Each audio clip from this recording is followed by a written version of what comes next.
Local groups here in the Valley are taking a stand against the separation of parents and children. In a recent press conference, the Puente, Arizona Human Rights Movement says they're on a mission to keep families together. Reporter Amanda Mason spoke with experts on this issue and families that are personally affected. According to the Puente organization, between October 1st, 2017 and May 31st, 2018, at least 2,700 children have been split from their parents. I spoke with people on their reactions to the current policies. In front of the Sandra Day O'Connor Federal Courthouse, families and supporters gathered to create change.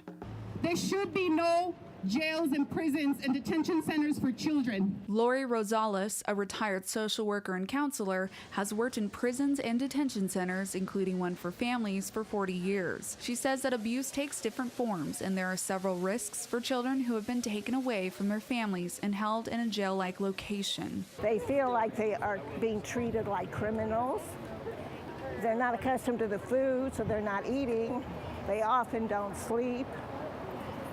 Some have had suicidal ideation.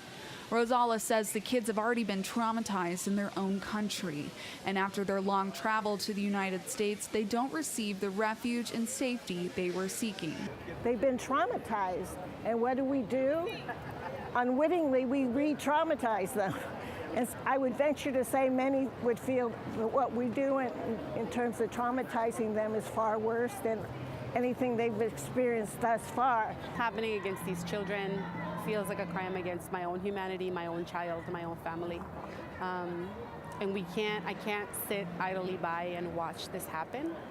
I believe that all children should be set free, and I believe all adults who are their parents and their kin in any way should also be set free, because this is a huge impact on entire communities. Puente reported an average of 45 children are being taken from their parents each day. Another speaker, 8-year-old Akemi Vargas, has not seen her dad for an entire year after he was deported before her birthday, leaving her with her mother and her 2 sisters in the United States.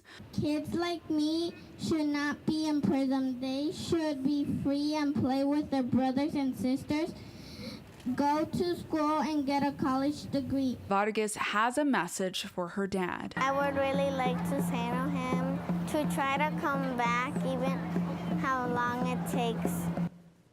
Former counselor Rosales says that with the changes in policies over the years, the kids in detention centers aren't even allowed to receive hugs from the people in charge because of liability issues. Rosales says that what kids really need is loving care, and without that, they could develop attachment disorders. In the broadcast center, Amanda Mason, Cronkite News.